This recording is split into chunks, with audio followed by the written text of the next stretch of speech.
Hola Emilio, pues bueno, nuestro grupo está formado por Jorge, Rafa, Caroline y yo.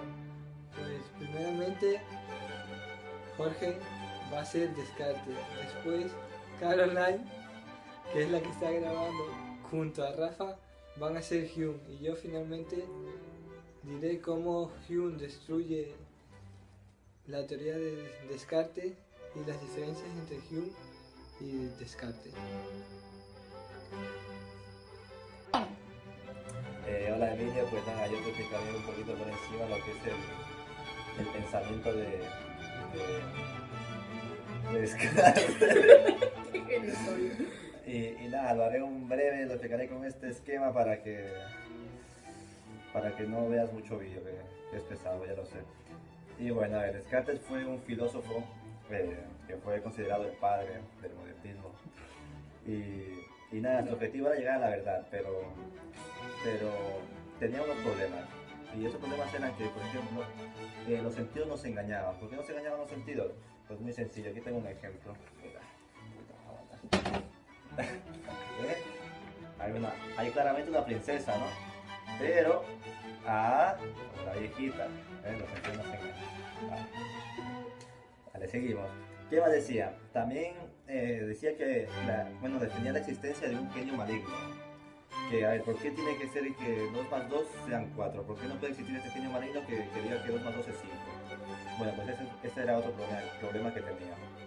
Y también finalmente también tenía el problema de por qué todo este mundo no puede ser un sueño, no puede ser como la película Matrix, estamos conectados con una Matrix que nos guía nuestra vida. Y bueno, después de esto consigue llegar a lo que es la primera verdad, que es la de si dudo, existo. ¿Por qué? Porque si al dudar de todo, ya está pensando. Entonces lo de la res cogita, que es cogito ergo sum. Pienso y luego existo, ¿vale? Entonces, si pensamos, tenemos ideas, y tenemos diferentes tipos de ideas. Por un lado, las adventicias. ¿Cuáles son estas? Pues las ideas que creamos a partir de lo que percibimos, de los sentidos. También tenemos las ideas facticias, que son las ideas que creamos con nuestra imaginación. Y finalmente las ideas innatas, que son esas ideas que un ente superior ha puesto en nuestra mente. Y bueno, con esto explica y bueno, llega a su segunda verdad, que es la existencia de Dios. Y lo explica con las ideas innatas. ¿Por qué? Porque Dios es un ser perfecto, un ser omnipotente, es un ser infinito. Y entonces esas ideas de perfección, omnipotencia, todas esas ideas, Él las tuvo que haber puesto en nosotros. Por eso es la segunda res, que es la res infinita, y esa existe.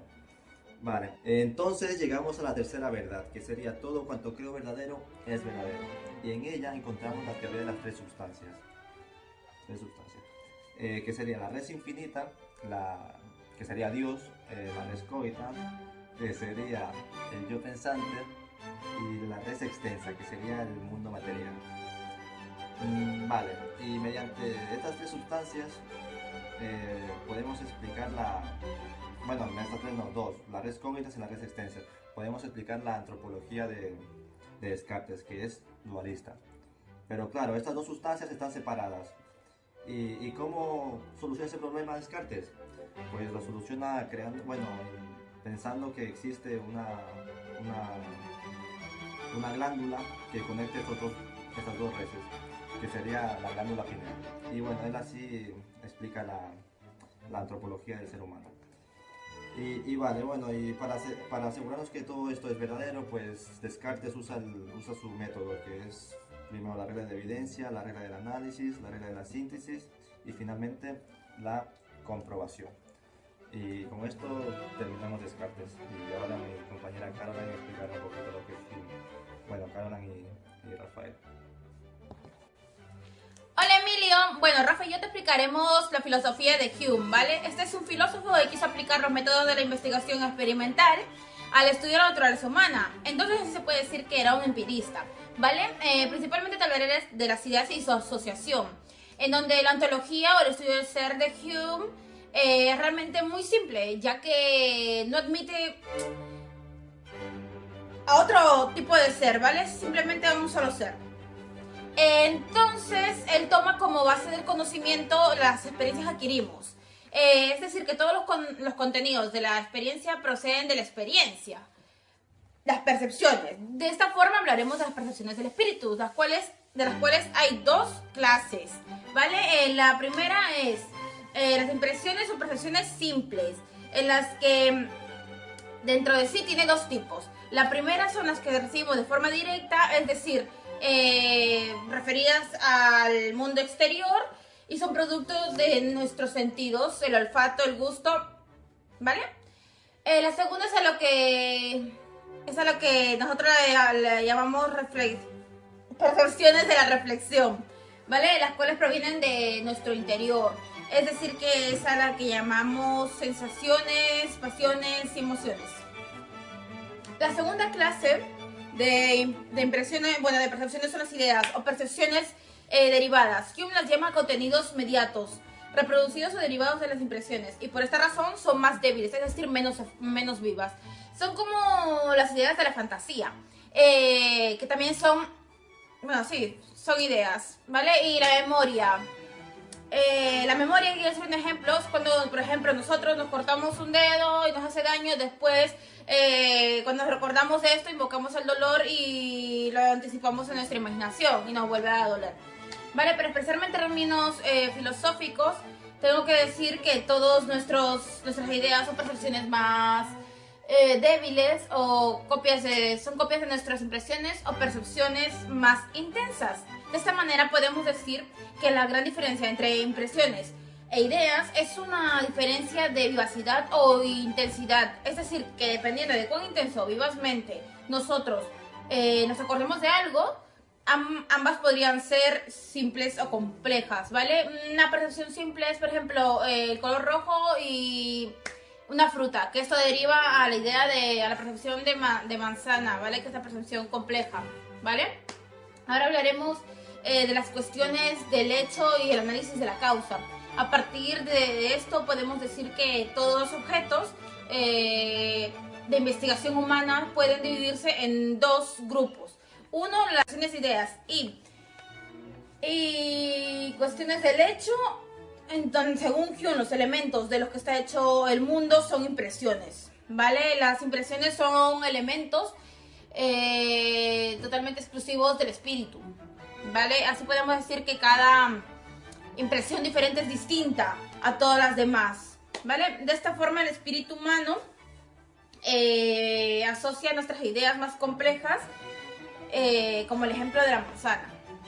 Estas ideas provienen de las leyes de asociación que hace nuestra mente, ¿vale? Hay tres tipos, ¿vale? De ideas de asociación. La asociación por semejanza es cuando relacionamos una pintura con otra. La asociación por contigüidad en el tiempo, por ejemplo, pensamos en un departamento y a la vez estamos pensando en otro tipo de departamentos, ¿vale? Y por último, la asociación causa-efecto, la cual es lo del ejemplo anterior dicho por mí, la del dedo, ¿no? Me corto el dedo, tengo dolor en un momento, después pasa el tiempo, vuelvo a recordarlo y vuelvo a tener la sensación de dolor, ¿vale? No obstante, Hume reconoce que el conocimiento matemático no puede ser considerado como un mero asunto de asociación y de hábito. Las mates expresan verdades de la razón que están relacionadas, formales entre ideas, sin atender para nada cuestiones de existencia, es decir, que son totalmente independientes, ¿vale? A lo que puede existir en el universo. Hume dice que nuestro conocimiento tiene dos clases, ¿vale? La primera clase es el que se interesa por lo que respecta a los hechos, y la segunda es el que se interesa por las relaciones de las ideas, ¿vale?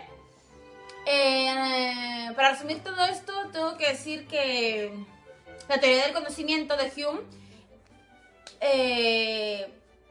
se deriva de nuestras sensaciones externas e internas, ¿vale? Pero además, nuestras ideas o percepciones débiles son copias de nuestras impresiones o percepciones más vivaces.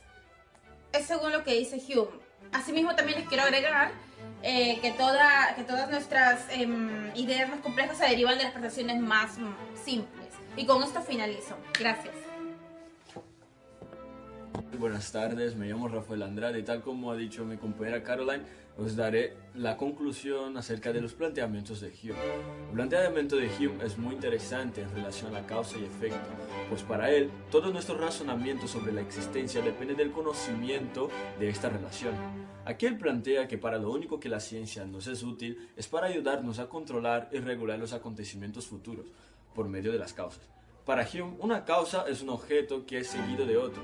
Por ejemplo, A es igual a B. Lo que quiere decir es que si para que exista un B es necesaria la existencia de un A. Por otro lado, hablando del concepto de casualidad, Hume plantea que el hombre se inclina a creer ideas que considere más útil, aquella que más le ha impactado o que le resulte más placentera.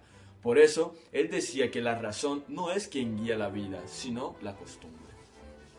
Con respecto a la regularidad, él piensa que la experiencia solo da información directa y cierta de los objetos en el tiempo de su conocimiento, es decir, como dice el ejemplo, si me como un trozo de pan ahora, estoy adquiriendo información directa de lo bueno que es para mi paladar.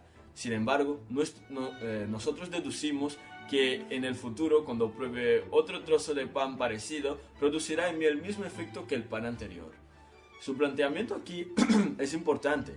Él dice que si nos convencen para que creamos que algo que ocurrió en el pasado lo utilicemos para emitir juicio en el futuro, nos está diciendo que en el futuro se repetirán situaciones que se dieron en el pasado. Así demuestra él que todas nuestras conclusiones experimentales vienen de que el futuro será como ha sido el pasado. Para Hume, nuestro mundo externo, los objetos solo existen mientras los estamos percibiendo a través de los sentidos. Esto es difícil de creer, pues está muy arraigada a la imaginación según él. No hay una existencia continua de los objetos. En relación a la sustancia, sea material o espiritual, son una colección de ideas simples unidas por la imaginación. Para Hume, lo que conocemos por espíritu es un conjunto de percepciones que se relacionan entre ellas y que se le atribuye identidad perfecta. Según su planteamiento, el yo no existe porque para existir la impresión que da idea del yo debería continuar siendo invariablemente la misma a través de nuestra vida, pero no hay una impresión constante e invariable. Finalmente, para Hume no hay un Dios, pues no ha sido objeto de impresión, es decir, que nunca ha sido percibido. La teoría de Hume, llamada fenomenismo, reduce la realidad a los fenómenos, percepciones, que vienen de nuestros sentidos. Por eso no cree en la sustancia o realidad, porque para él son apariencias sensibles. Para finalizar, hablaré cómo Hume destruye la filosofía de Descartes mediante la teoría de la copia, que dice que cualquier idea, incluida la más abstracta que se pueda pensar, no es más que una creación de la mente humana a partir de las impresiones concretas. Y por último, haré la diferencia entre Descartes y Hume. Descartes es racionalista y Hume empirista. Descartes dice que la razón es la vía para llegar al conocimiento y Hume, la experiencia es el medio para llegar al conocimiento. Descartes dice que los sentidos nos engañan y Hume requiere de los sentidos para dar certeza al conocimiento. Descartes estudia los pensamientos que están en la mente humana y Hume estudia la experiencia y los hechos. Descartes afirma que hay verdades innatas y Hume niega la posibilidad de ideas espontáneas. Descartes reconoce la realidad mediante la capacidad de razonar y Hume dice que las verdades absolutas no son accesibles al hombre. Descartes utiliza el método deductivo y Hume el método inductivo.